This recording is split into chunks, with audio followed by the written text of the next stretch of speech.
Buen día, estimados hermanos y amigos. Les saludo en el nombre del Señor Jesucristo y traigo para ustedes en esta ocasión el estudio de la doctrina para candidatos al bautismo en agua. Les invito a que hagamos una oración. Padre Celestial, en el nombre de nuestro Señor Jesucristo, te suplicamos que esta enseñanza, que esta doctrina y esta instrucción traiga bendición e ilumine la vida de todos aquellos que la escuchen. De tal manera que los que son bautizados corroboren ese compromiso que tienen contigo, y los que no se han bautizado sientan ese interés y ese deseo de hacer tu voluntad. En tus manos encomendamos nuestras vidas, creyendo que tu Espíritu Santo es el que nos guía a toda verdad y a toda justicia. En el nombre de Jesús. Amén. Pues así es, amados hermanos, hoy quiero compartirles esta doctrina para que cada uno tome en cuenta lo que Dios quiere en la vida personal, ya que Dios es un Dios de amor que ama a todo el mundo, pero que también tiene un plan específico para cada persona. Aquí se pueden dar cuenta que hablaremos de la doctrina para candidatos al bautismo. Nuestra enseñanza estará basada en San Mateo capítulo 28, verso 19. Por lo tanto, id y doctrinad a todos los gentiles, bautizándolos en el nombre del Padre, del Hijo y del Espíritu Santo.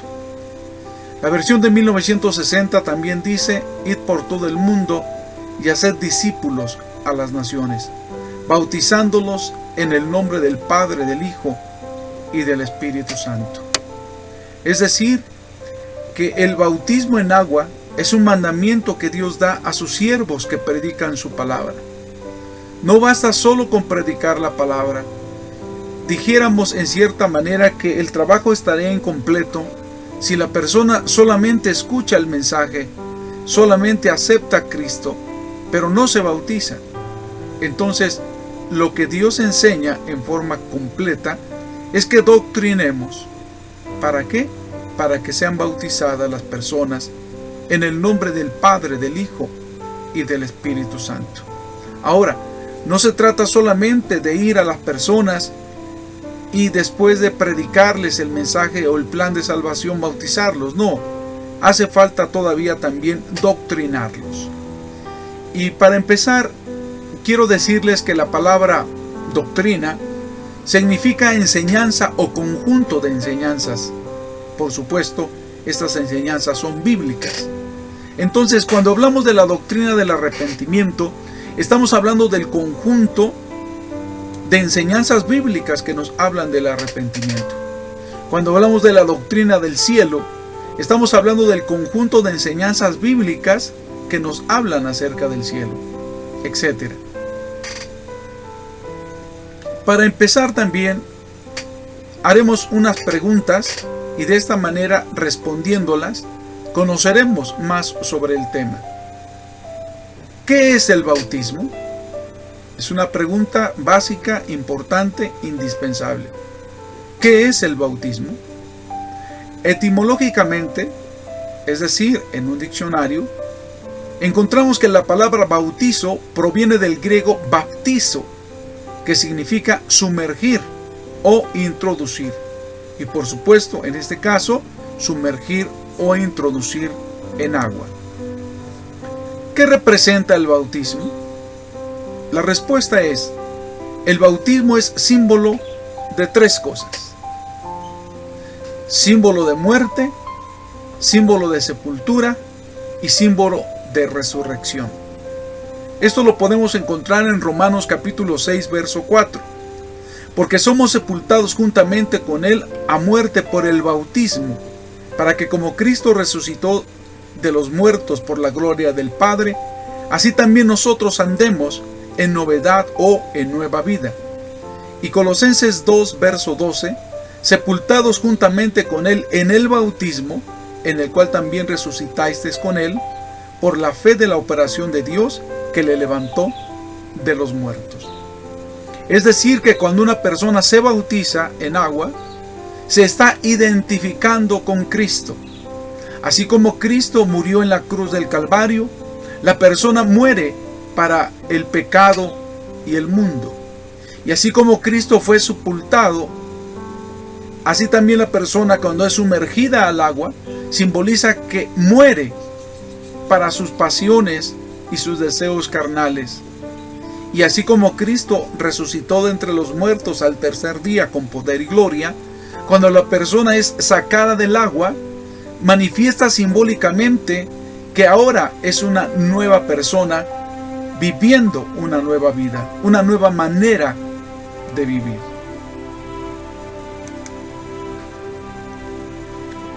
Otra pregunta: ¿por qué no deberíamos bautizarnos?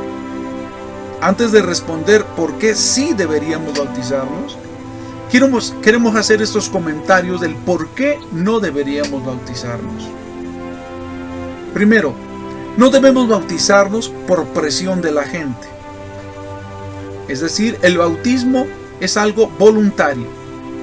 Claro que el deber del predicador, del pastor, del siervo de Dios, es en cierta manera motivarlos e impulsar a la gente para que se bautice. Pero no solamente por eso debería bautizarse la gente. Número 2. No debemos bautizarnos para después cambiar de vida. Hay algunos que llegan a pensar: me voy a bautizar y después de eso ya me voy a portar bien. Me voy a bautizar y después de esto voy a cambiar mi forma de ser. No. Esto es exactamente al revés.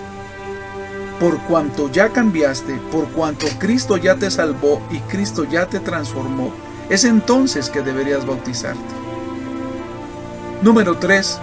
No debemos bautizarnos para agradar a una persona. Hay quienes a lo mejor deciden bautizarse por agradar a sus padres. Hay quienes a lo mejor deciden bautizarse por agradar a X persona.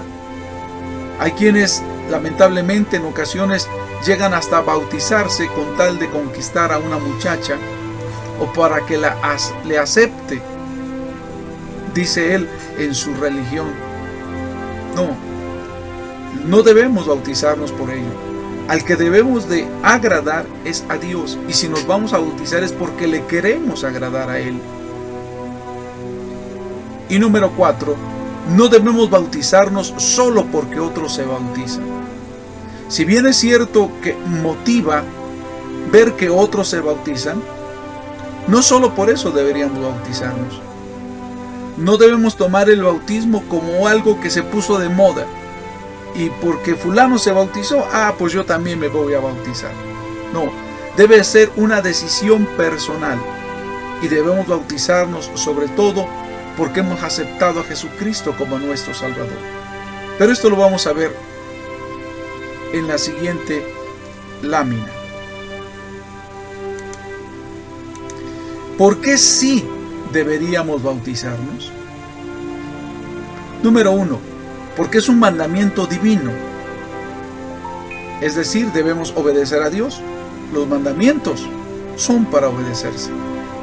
En San Mateo 28:19 dice: por tanto, id y doctrinad a todos los gentiles, bautizándolos en el nombre del Padre, del Hijo y del Espíritu Santo. El bautismo es algo que Dios dejó ordenado. No es idea del pastor. No es idea de la iglesia o idea de la congregación. No, es algo porque simplemente Dios lo manda, yo lo quiero hacer. Número 2, porque es una confirmación de nuestra salvación. Es decir, confirmamos por medio de esta profesión pública de nuestra fe que somos salvos. San Marcos 16:16 dice: el que creyere y fuere bautizado será salvo, mas el que no creyere será condenado. Algunos quizás pudieran preguntar: bueno, entonces si ya acepté a Cristo y no me bautizo y llego a morir, ¿mi alma se perderá? No. Y otros más dirán: ¿acaso el ladrón de la cruz se bautizó y sin embargo llegó al paraíso? El ladrón de la cruz estaba en un momento de agonía. y por supuesto que ya no le daba tiempo bautizarse. Por supuesto también diremos con toda seguridad que él llegó al reino de los cielos. Pero no es el caso de usted, hermano o hermana, que me está escuchando. Usted no está en agonía. Usted tiene tiempo para prepararse y dar este paso de obediencia. Si es usted salvo, no debería usted de poner excusas ni pretextos para no bautizarse. Debería usted de bautizarse. El bautismo en agua es el paso subsiguiente después de la salvación. Una pregunta más. ¿Cuáles son los requisitos más importantes para el bautismo? En primer lugar, diremos que el requisito más importante es el arrepentimiento. San Mateo 4:17 dice: desde entonces comenzó Jesús a predicar y a decir: arrepentíos, que el reino de los cielos se ha acercado. En San Mateo 3:8: haced pues frutos dignos de arrepentimiento. En Hechos 2:38, y Pedro les dice: arrepentíos y bautícese cada uno de vosotros en el nombre de Jesucristo para perdón de los pecados y recibiréis el don del Espíritu Santo. Entonces, lo más importante como requisito para bautizarse es arrepentirnos de nuestros pecados. ¿Y qué es el arrepentimiento?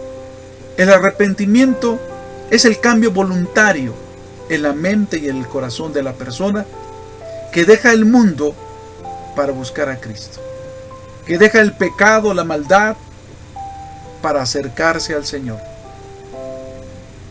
El arrepentimiento es dar un giro, que si íbamos rumbo a la condenación, a la perdición y al infierno, ahora vamos rumbo al cielo, a Cristo y a la salvación.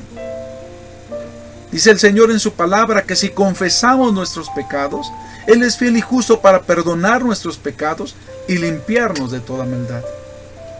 En segundo lugar, un requisito importante y básico, indispensable para aquel que se quiere bautizar en agua, es tener fe, es decir, haber aceptado a Cristo como su Salvador. En otras palabras, ser salvo. En Hechos capítulo 16, verso 31 dice: y ellos dijeron: cree en el Señor Jesucristo y serás salvo, tú y tu casa. En Hechos 8, verso 36 dice: y yendo por el camino llegaron a cierta agua, y dijo el eunuco que era un africano: he aquí agua, ¿qué impide que yo sea bautizado? En el verso 37 Felipe le dijo: si crees de todo corazón, bien puedes. Y respondiendo dijo: creo que Jesucristo es el Hijo de Dios. Y mandó parar el carro y descendieron ambos al agua, Felipe y el eunuco, y le bautizó. Aquí vemos dos ejemplos importantes. Un hombre que era carcelero en Filipos y otro hombre que era un tesorero africano. El carcelero de Filipos, dice la Biblia, que cuando milagrosamente Dios liberó a Pablo y Silas de la cárcel, él temiendo que los presos habían escapado, quiso quitarse en el momento la vida. Pero Pablo y Silas le dijeron: no te hagas ningún daño, aquí estamos todos. Y en un instante, en unos cuantos segundos, él reflexionó y se dio cuenta que Pablo y Silas no habían estado en la cárcel por ser malhechores, sino por predicar el Evangelio de Cristo.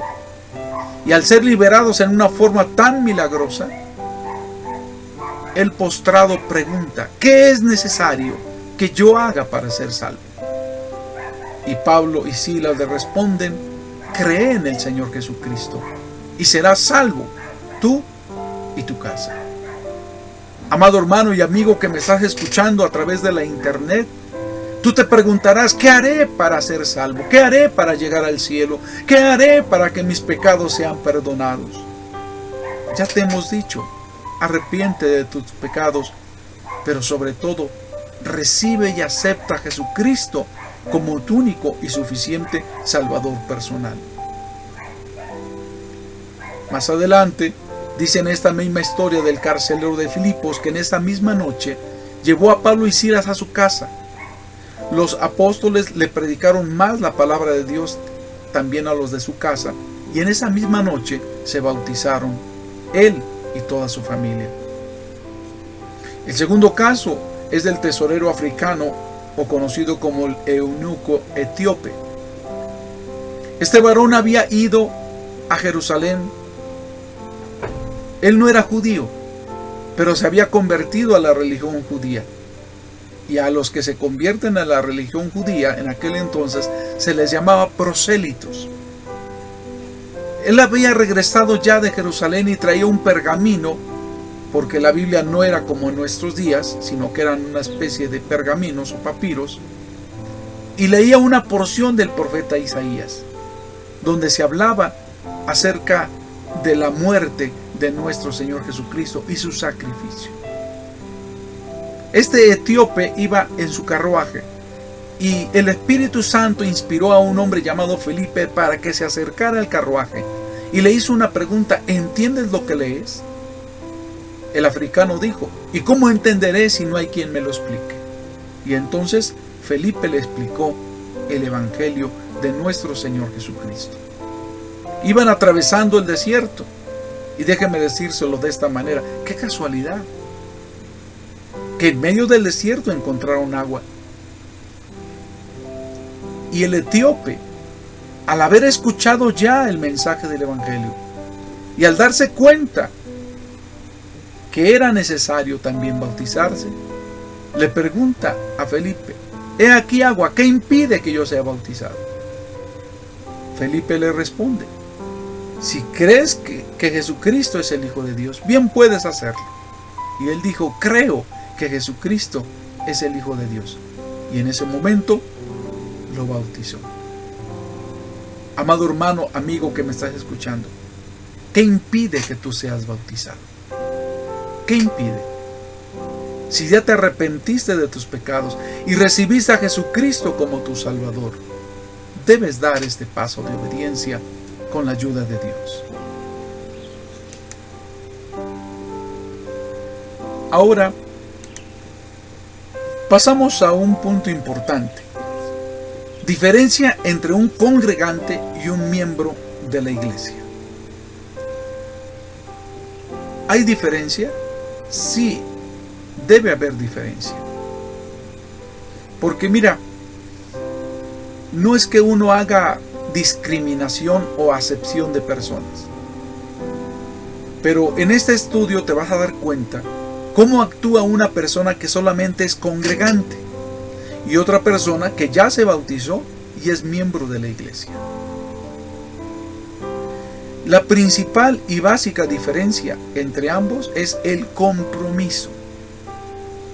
Es decir, el que es solamente congregante no ha hecho un compromiso con Dios y con la iglesia.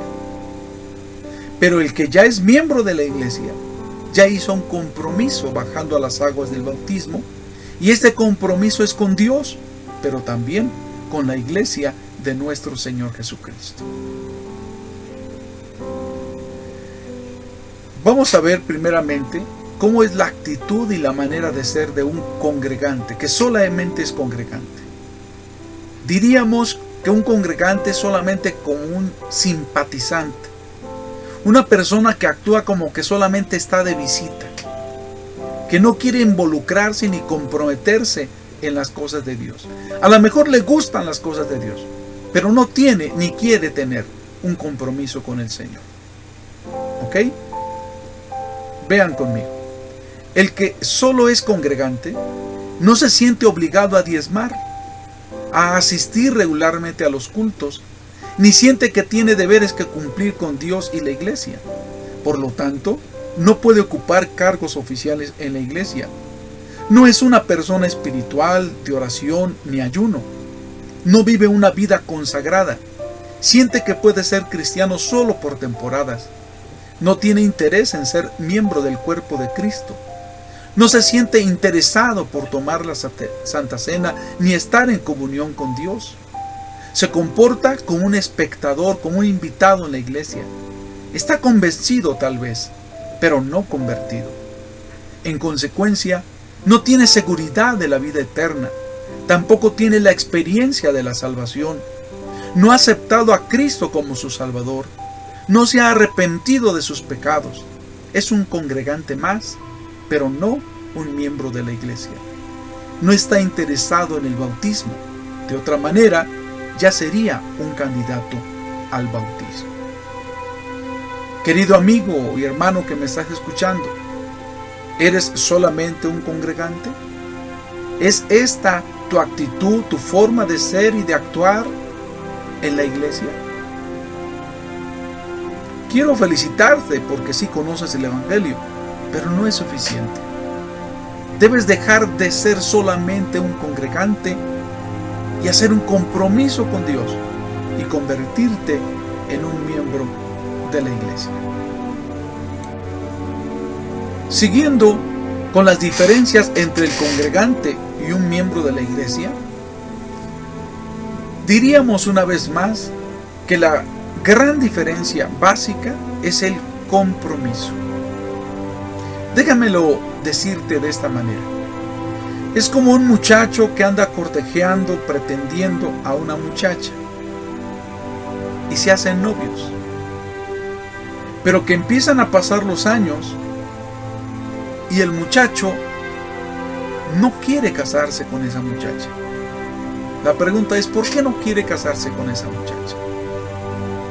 Y él dirá, es que no quiero tener un compromiso con ella. Esa es la actitud de alguien que solamente es congregante. No quiere tener un compromiso con Dios. En cambio, el muchacho que después de un tiempo toma la decisión de proponerle matrimonio a esa muchacha, está dispuesto a hacer un compromiso con ella. Y quiero decirte que cuando alguien hace un compromiso en el matrimonio, es porque en verdad ama y quiere a esa persona y no rehúye a tener ese compromiso. Es lo mismo. Cuando alguien está enamorado de Cristo, quiere hacer un compromiso con Él. Y ese compromiso se concreta materialmente a través del bautismo en agua. Miremos qué gran diferencia hay entre un miembro de la iglesia y uno que no lo es. El miembro de la iglesia es un discípulo de Cristo, que ha estado dispuesto a seguir a Cristo hasta las últimas consecuencias. Está dispuesto a comprometerse con Dios y con la iglesia. Estuvo interesado en bautizarse, se bautizó, ahora es miembro del cuerpo de Cristo, la iglesia. Tiene la experiencia de la salvación, participa de la Santa Cena. Es una persona espiritual de oración, ayuno y consagración.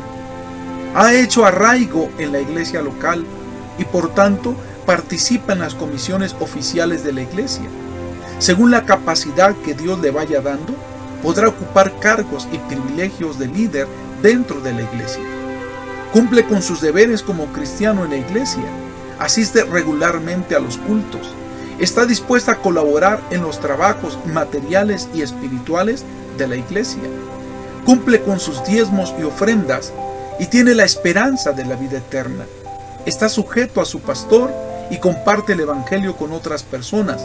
Procura dar buen testimonio y busca la santidad. Algunos dirán, está muy difícil ser miembro de la iglesia. Sí es difícil, pero no es imposible. Porque por cada mandamiento que Dios te pone, también te ofrece la ayuda y el respaldo para poder cumplirlo. Ahora, tampoco estamos diciendo que alguien que se convirtió y se bautizó ya es perfecto o casi es un ángel que le salen alitas. No. No es perfecto el miembro de la iglesia, pero se esfuerza por obedecer a Dios, por agradar al Señor y por cumplir la voluntad y la palabra de Dios.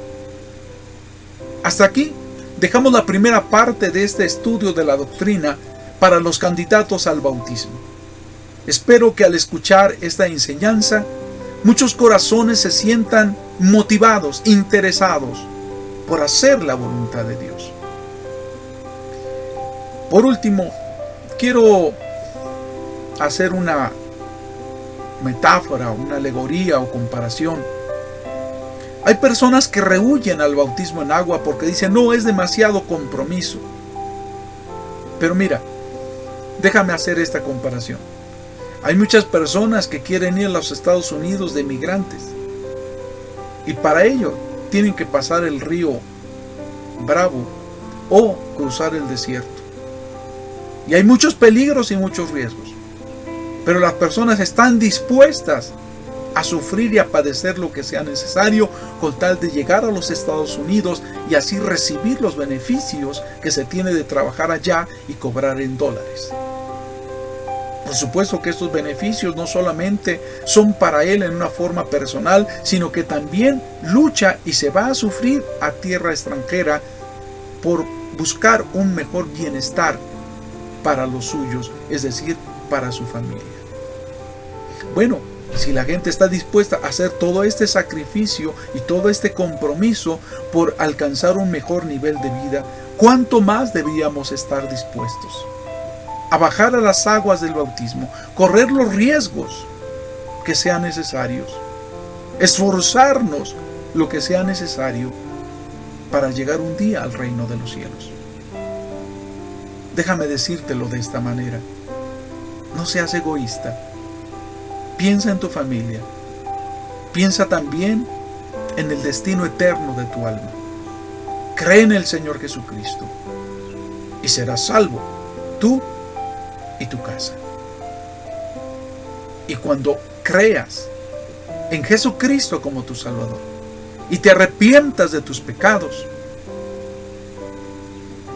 baja a las aguas del bautismo, porque se complementará en ti lo que dice la Escritura: el que creyere y fuere bautizado será salvo. Vamos a orar. Padre Celestial, en el nombre de nuestro Señor Jesucristo, te suplico por aquellos que hayan visto y escuchado esta enseñanza, que sea tu Espíritu Santo el que les redarguya y puedan recibir este mensaje, Señor, en buena tierra. Que aquel que no estaba interesado en el bautismo en agua, ahora se sienta motivado para buscar tu enseñanza, tu palabra y dar el paso de obediencia. Señor, yo te pido por aquellos que ya se han arrepentido y te han recibido como su Salvador, que no dejen pasar más tiempo y puedan dar este paso de obediencia. En el nombre de Jesús. Amén. Continuaremos posteriormente con estas enseñanzas, ya que la doctrina del bautismo en agua para los candidatos es, pues no muy extensa, pero sí queremos predicarla en una forma muy detallada. Que la paz de Dios sea con todos ustedes y que Dios les bendiga.